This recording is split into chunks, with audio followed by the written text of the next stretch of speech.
Ini keganjilan proses hukum yang kedua dari 30 keganjilan, yaitu tindakan pemblokiran rekening yang tidak sah. Sejak ditetapkan sebagai tersangka pada tahun 2016, saya sudah 9 tahun yang silam. Seluruh rekening perbankan atas nama saya telah diblokir oleh Kejaksaan Tinggi Kalimantan Barat hingga saat ini tahun 2025. Kalian adalah jaksa yang pada Kejaksaan Tinggi Kalbar bekerja untuk menegakkan keadilan. Kalian pasti punya protap, punya aturan tentang dasar hukum pemblokiran penyitaan rekening, dan saya yakin kalian mengerti tentang hal ini. Kalian Kejati Kalbar menyatakan saya tidak menerima dan tidak terlibat uang korupsi. Mengapa kalian blokir seluruh rekening perbankan saya tanpa ada satu surat pun atau satu berita acara terkait penyitaan perintah blokir tersebut? Tidak ada satu lembar administrasi atau surat terkait dalam hal itu di dalam penyitaan sesuai dengan berkas perkara yang saya terima.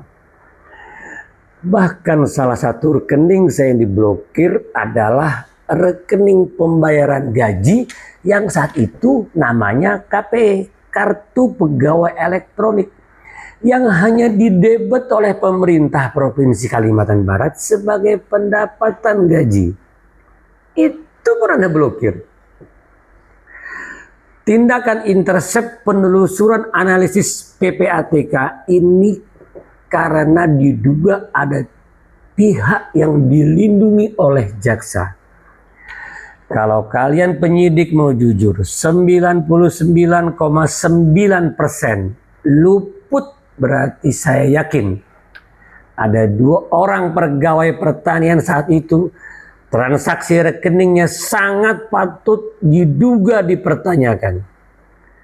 Sehingga kalian cut off dan tidak mungkin penyidik tidak mengetahuinya dari analisis PPATK. Sekarang kenyataannya mereka aman-aman dan Anda menumbalkan saya. Saya ditumbalkan. Bahwa ini kejadian tanggal 22 Juli 2022, 3 tahun yang silam. Seorang jaksa meminta saya datang ke kantor Kejati Kalbar membahas hal ini. Yang secara langsung saya ditemui oleh Kepala Kejaksaan Tinggi saat itu, Bapak Dr. Masudi SHMH. Inti pembicaraan yang saya dengan jelas mendengarkan langsung. Pertama, dari salah satu JPU menyatakan tidak pernah melakukan blokir rekening. Dan statement itu saya yakin disampaikan hanya untuk menutupi pelanggaran administrasi. Yang kedua, Kejati saat itu telah memerintahkan jaksa tersebut untuk membuka seluruh blokir rekening atas nama saya. Kemudian disanggupi oleh JPU tersebut.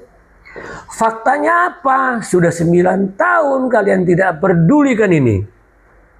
Ini perkara terkait saya sebagai warga negara. Hak saya atas kepemilikan rekening perbankan yang tidak terkait dengan uang korupsi dan masalah lainnya. Saya hanya bilang, dapatkah kalian Kejaksaan Tinggi Kalbar menjelaskan hal ini semua? Apalagi berharap kalian mau minta maaf. Impossible, tidak mungkin.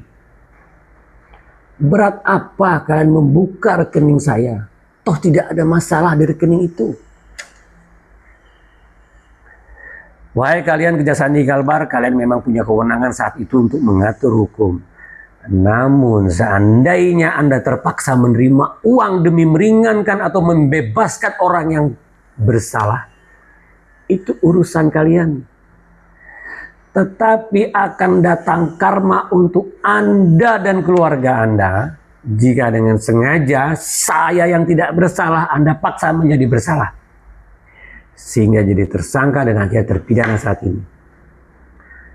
Sesungguhnya kalianlah yang disebut oknum telah merusak nama baik citra penegakan hukum di negara ini.